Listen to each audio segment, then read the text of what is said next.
Regions and cultural differences. There are many different ways to separate the United States into different regions. The ways that we are going to look at are geographically, by density, politically, and by religion. The first way to separate different regions is geographically. This just means where the region is located on the map.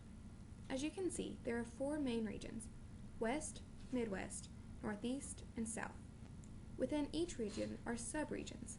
For example, if you are looking at the South, you will see that Texas, Oklahoma, Arkansas, and Louisiana are classified as West-South Central, while Kentucky, Tennessee, Mississippi, and Alabama are classified as East-South Central.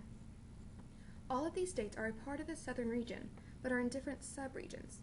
These regions are drawn by the U.S. Census. The next way to separate regions is by density. Density is the number of people that live in an area. The red areas on the map are where there are 5,000 or more people per square mile. These are major cities. As you can see, most of these occur in the Northeast and along the coast. The South and Northeast have the majority of the population because the map is mostly yellow with spots of red. The West has very few people compared to the other regions, except in California and a few other major cities. When America was first colonized, the colonists relied on waterways to transport and receive goods. This is why areas on the coast and along major rivers have a larger density than those in the West. This next map is a political map, describing how states voted in the 1996, 2000, 2004, and 2008 elections. The dark red states voted Republican in all four elections, and the light red states voted Republican in 3 of the 4 elections. These states mainly reside in the South and parts of the Midwest and the West. The light blue states voted Democrat in 3 of the 4 elections, and the dark blue states voted Democrat in all 4 of the elections. These states are mainly located in the Northwest, the Far West, and the upper part of the Midwest. The 3 purple states voted Republican twice and Democrat twice. Even though it would seem that the Republican candidates would win every election, remember that each state has a different number of electoral votes, which are based on population. The regions that are mainly Republican are also states that have the lowest population, as you saw on the density map. The fourth way to separate regions is by religion.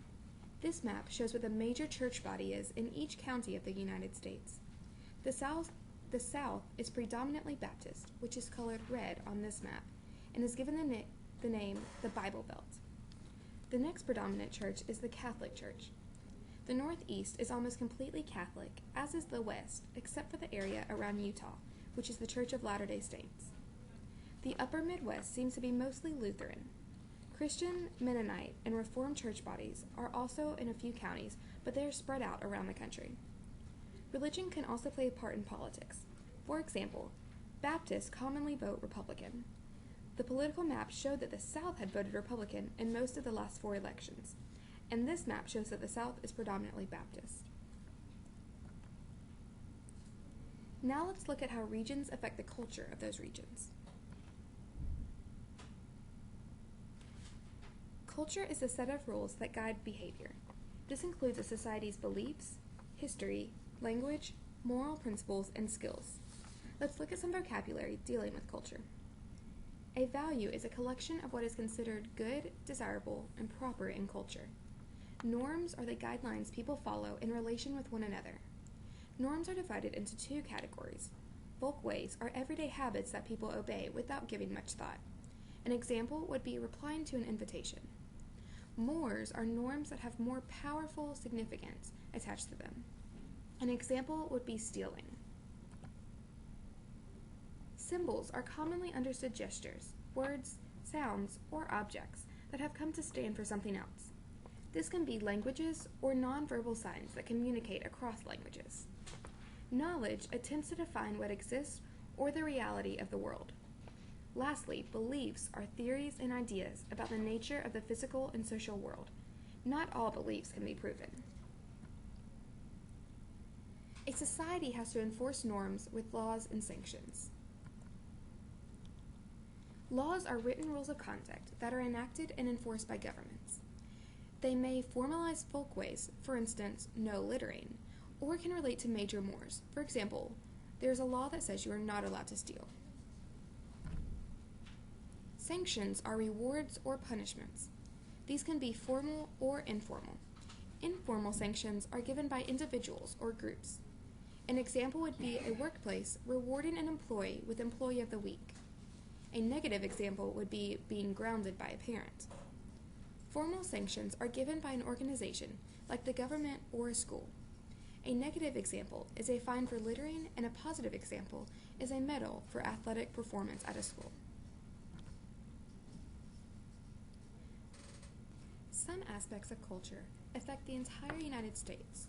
For instance, federal law applies in the South as it does in the Northeast. However, some aspects vary region by region. For example, some regions talk with an accent where others do not. Also, some regions use different words to describe the same thing than other regions. One example of this is that some regions call a soda, soda, and others call it pop, and still others would say Coke. Whether you know it or not, culture plays a major role in your life. And where you live also defines different things about your culture.